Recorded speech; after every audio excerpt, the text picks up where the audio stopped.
1 4012, Fakultas Bimbingan dan Konseling Universitas Veteran Bangun Nusantara Suwarjo.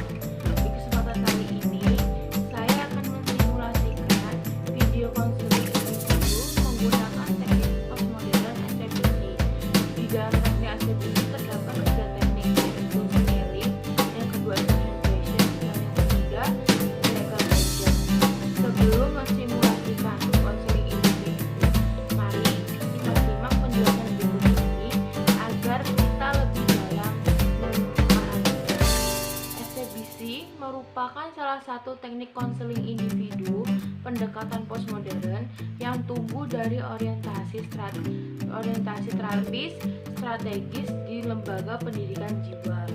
SPBC dibangun atas dasar asumsi optimis bahwa setiap manusia adalah sehat dan kompeten serta memiliki kemampuan dalam mengkonstruksi situasi yang dapat meningkatkan kualitas hidupnya lebih optimal. Hakikat manusia menurut SPBC yaitu konseling berfokus solusi tidak mempunyai pandangan komprehensif tentang sifat manusia, akan lebih berfokus pada kekuatan dan kesehatan konseling. Konseling berfokus solusi menganggap manusia bersifat konstruktif, sehingga konseling ini dapat didasarkan pada asumsi bahwa manusia benar-benar ingin berubah dan perubahan tersebut tak terelakkan. Teknik-teknik konseling. Yang pertama, scaling question, merupakan pertanyaan yang dimana konseling menilai dirinya, yaitu dari permasalahan, pencapaian, dan tujuan berdasarkan pada skala 1 dan 10. Tujuannya untuk memudahkan konseling berpikir apa yang akan dilakukannya dan bagaimana langkah yang akan diambilnya. Yang kedua, exception question, yaitu dimana konseling bebas dari masalah dan bertujuan untuk menempatkan konseling pada waktu-waktu ketika tidak ada masalah. Konselor menanyakan pada konseling apa yang harus dilakukan agar pengecualian tersebut sering terjadi. Dan yang ketiga, miracle question. Teknik ini mengarahkan konseling berimajinasi apa yang akan terjadi jika suatu masalah dialami secara ajaib terselesaikan. Teknik ini bertujuan meminta konseling untuk mempertimbangkan keajaiban tersebut dan membuka celah kemungkinan di masa yang akan datang. Ya, dan untuk mengingat teknik yang sudah saya jelaskan, mari kita simak cuplikan video konseling individu ini dengan menggunakan teknik scale question, exception question, dan miracle question. Sekian dan terima kasih. Assalamualaikum warahmatullahi wabarakatuh, Mbak. Waalaikumsalam warahmatullahi wabarakatuh. Bagaimana Mbak kabarnya hari ini? Alhamdulillah baik. Alhamdulillah. Oh ya, tadi kesini Mbak naik apa? Naik motor. Oke, naik motor ya. Tadi di jalan macet Mbak? Enggak macet. Oh enggak, alhamdulillah. Boleh saya tahu nama Mbak siapa? Saya dengan Seti. Oh, Mbak Seti. Boleh saya tahu sekarang lagi menempuh pendidikan atau sudah kerja? Oh, sekarang udah kerja. Oh, alhamdulillah. Kerja di mana Mbak? Kerja di ini salah satu asuransi kesehatan. Oh, oke. Mbak kerja di situ sudah berapa tahun atau masih baru kerja? Masih baru, masih 1 bulanan belum ada. Masih baru masuk banget. Gimana Mbak rasanya sudah masuk di tempat kerja itu gimana Mbak? Ya jelas beda lah ya daripada waktu masih sekolah. Lingkungannya lingkungan baru, ketemu orang-orang lebih banyak, ketemu dari berbagai apa ya? Kalangan. Kalangan ya gitu. Ya lingkungan baru aja sih. Oke Mbak, tadi kan kita sudah berbincang-bincang nih. Nah, tujuannya Mbak Septi di sini yaitu untuk melaksanakan konseling individu. Mbak Septi sudah pernah melakukan konseling nggak Mbak? Belum. Itu kayak gimana ya Mbak ya? Bisa dijelasin nggak kayak? Oke. Sekarang nih Mbak Dewi sudah pernah belum mendengar kata konseling? Udah ya, kayak apa ya, sesuatu sih. Kayak kita ngobrol nyari solusi kayak gitu-gitu kan. Oh iya, yang diutarakan Mbak Dewi benar. Oke, saya akan menjelaskan lebih lagi ya Mbak. Konseling itu adalah proses pemberian bantuan yang diberikan antara konselor saya sendiri dan kepada konseli yaitu Mbak Septi, agar Mbak Septi itu mampu memecahkan masalah yang sedang dihadapi. Nah, konseling itu dilandasi oleh asas-asas Mbak, yaitu asas kerahasiaan, asas kesukarelaan, asas keahlian, asas kegiatan kemandirian, dan masih banyak lagi. Nah, di sini ada asas kerahasiaan Mbak. Semua informasi yang Mbak Dewi sampaikan atau Mbak Dewi utarakan itu tidak akan bocor. Jadi yang mengetahui masalahnya hanya saya dan Mbak Dewi. Ya, sedangkan asas kesukarelaan artinya Mbak Dewi datang ke sini dengan sukarela tanpa ada paksaan siapapun. Dan yang terakhir yaitu asas keterbukaan. Mbak Dewi bersedia untuk menceritakan semua masalahnya tanpa ada paksaan dari siapapun. Mbak Dewi sudah mengerti? Ya, sudah. Oke. Nah, di pertemuan kali ini akan dibatasi waktu Mbak, antara 30 sampai 45 menit. Dan di adanya waktu singkat ini saya harapkan sebaiknya Mbak memanfaatkan waktu yang sudah ada. Jika misalnya pertemuan ini belum selesai atau Mbak masih merasa kayak belum bisa memecahkannya, maka akan kita jadwalkan pertemuan berikutnya. Mbak Dewi sudah siap? Siap. Baik, karena Mbak Dewi sudah tahu apa itu konseling.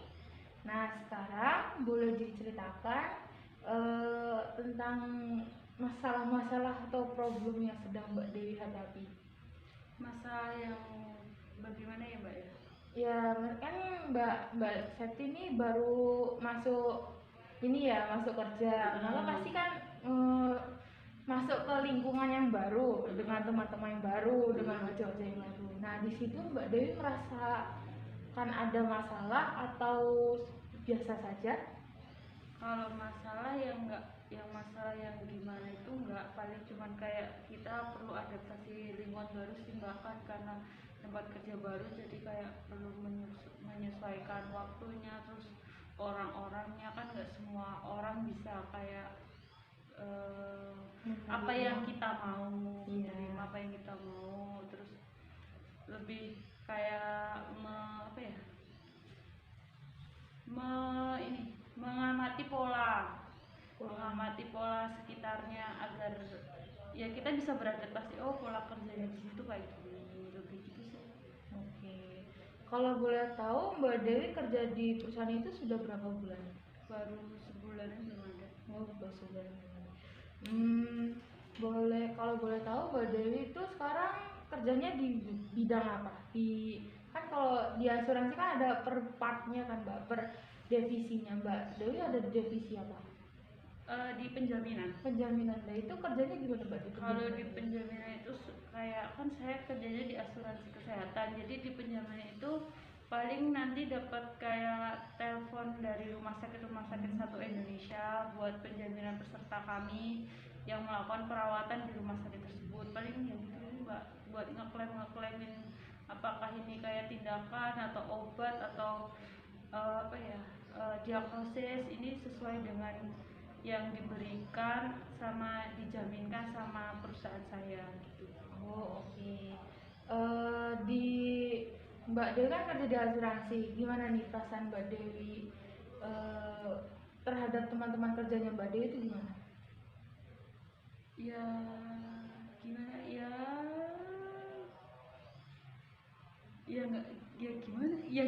Gimana maksudnya gimana apanya? Nih kan Mbak Dewi masuk di lingkungan baru nih, perasaannya gimana atau cara kerjanya di sana itu gimana? Cara kerjanya di sana itu seperti apa gitu? Oh, ininya ya, apa namanya? Cara kerjanya mereka di sana. Atau sistem tim kah? Iya, kita sistem tim. Tetap kita tim, soalnya kita nggak bisa kalau sendiri. Untuk penjaminan itu harus ada satu dokter, ada leader. Jadi kita satu tim itu satu shift. Oh. Jadi kalau semisal dari rumah sakit ada yang telepon terus kita nggak ngerti, kita ke tim leader, kalau nggak ke dokter yang ini. Gitu. Kalau boleh tahu nih, mungkinkah ada kendala yang Mbak Dewi rasakan di sana selama kerja bersama tim tersebut? Kalau untuk saat ini ya beradaptasi terus. Susah beradaptasinya itu ya? Masih kayak masih ngeliatin pola-pola kerjanya, kan ada yang udah agak senior gitu kan, jadi ngikutin Kayak alur mau pola kerja. bertanya itu kayak masih takut enggan gitu. takut nanti ngeganggu dia kerja juga. Oke. Jadinya ya mengamati dulu polanya gimana. Sejak kapan nih Mbak Dewi merasa kayak saya belum berani nih bertanya-tanya kepada senior saya gini-gini, apa saya takut gitu. Dari awal Dari awal terjadi. dari awal. Jadi lebih kalau nggak tanya ke senior paling ke tanya ke tim leadernya sih.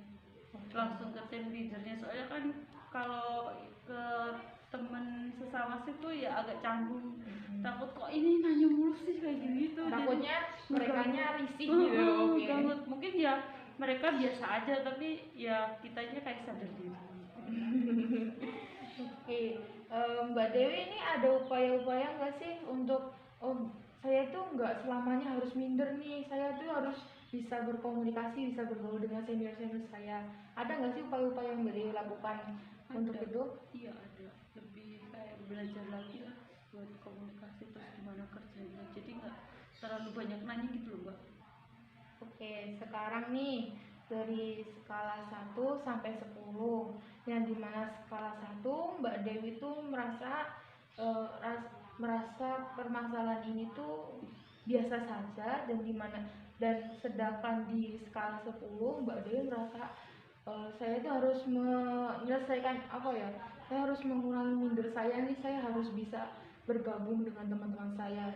Sekarang Mbak Dewi berada di skala berapa? Untuk 1 sampai 10 ya Mbak? Iya. Mungkin saat ini lagi ada di 5 kali ya. 5. Cukup sedang lah. Oke, dari permasalahan yang tadi Mbak Dewi utarakan, bisa kita ambil kesimpulan bahwa Mbak Dewi ini masih takut untuk berkomunikasi dengan teman-teman Mbak Dewi dan seniornya Mbak Dewi, karena Mbak Dewi takut nanti dianggap risih atau kok ini anak baru nanya mulu gini-gini ya kan Mbak? Iya. Nih, dari masalah yang tadi Mbak Dewi utarakan atau ceritakan kepada saya, maka saya akan menggunakan teknik postmodern SABC, yang dimana itu ada scaling question, exception question, dan miracle question, Mbak. Itu kayak gimana ya Mbak? Oh ya, scaling question itu pertanyaan yang berskala. Nanti saya akan bertanya dari skala 1 sampai 10, nanti apa yang Mbak Dewi rasakan gitu. Nah, di teknik exception question ini nanti Mbak Dewi itu mendapat pertanyaan pengecualian gitu Mbak. Dan di miracle question ini yaitu dimana teknik ini tuh kita tuh berimajinasi, misalkan kalau masalah kita itu tidak ada, maka nanti kita akan mencari solusinya gitu Mbak. Mbak Dewi sudah paham? Oke, bisa kita mulai ya Mbak? Bisa. Sekarang di tahap ini mari berimajinasi. Nih, misalkan Mbak Dewi tuh di tempat kerja tuh udah gak ngerasa minder, udah gak ngerasa yang namanya takut untuk bertanya kepada senior. Terus apa yang akan Mbak Dewi lakukan kepada senior Mbak Dewi maupun teman-teman Mbak Dewi? Ya mungkin bisa lebih nyaman. Lebih nyaman. Oke.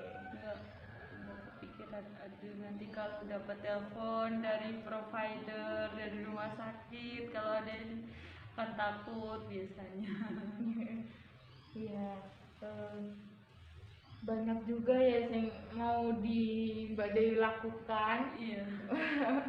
Misalkan Membangun pertemanan kali ya. iya, membangun hubungan pertemanan tersebut.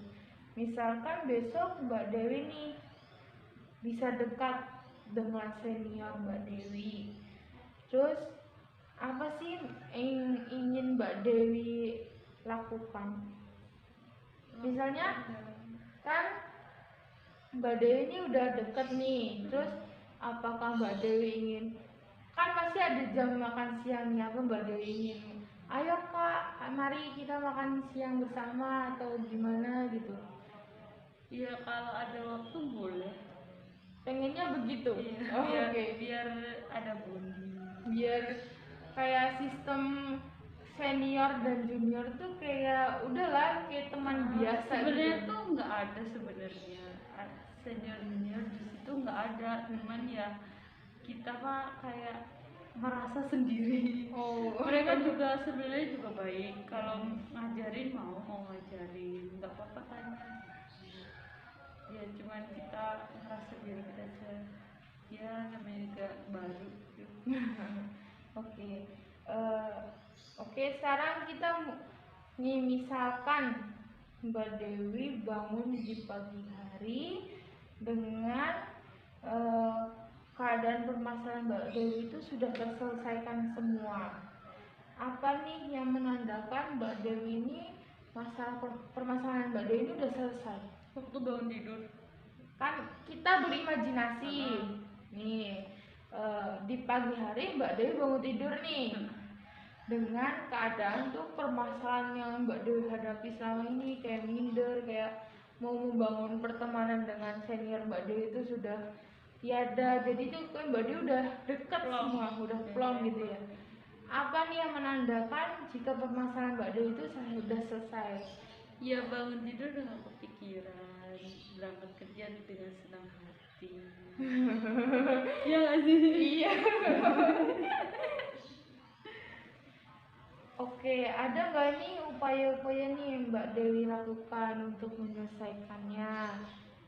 Kayak, oh aku tuh harus gini nih, apa aku Ya harus mendekatkan lagi, ngobrol lebih kali, maksudnya yang ngobrol yang nggak terlalu waktu di jam kerja gitu, nyapa-nyapa atau gimana, biar bisa ada komunikasi.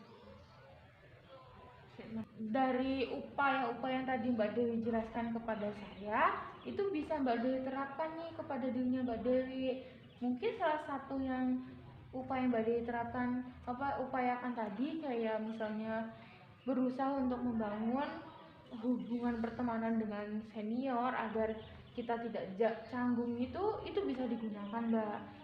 Terus juga tadi yang Mbak Dewi ceritakan, seperti dengan halnya Mbak Dewi mengajak bicara santai, bicara yang tidak mengenai Formal ya? ya tidak formal, seperti di luar jam kerja Mbak Dewi, seperti kak sudah makan, kak ya bisa main bersama nggak, gini-gini gitu Mbak.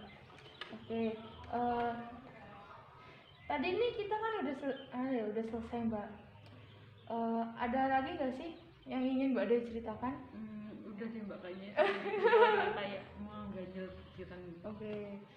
Dari skala 1 sampai 10, di mana awal konseling tadi Mbak Dewi kan berada di skala 5. Dan sekarang ini Mbak Dewi ada di skala berapa? 3 kali ya? 3. Udah turun sedikit ya Mbak.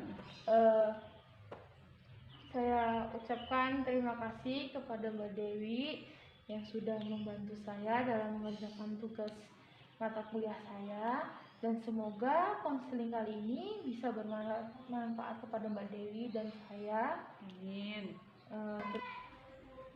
Iya Mbak, sama-sama, semoga itu bisa menjadi solusi untuk masalah saya, dan semoga Mbaknya juga lancar, tugasnya juga dapat nilai bagus. Amin. Udah.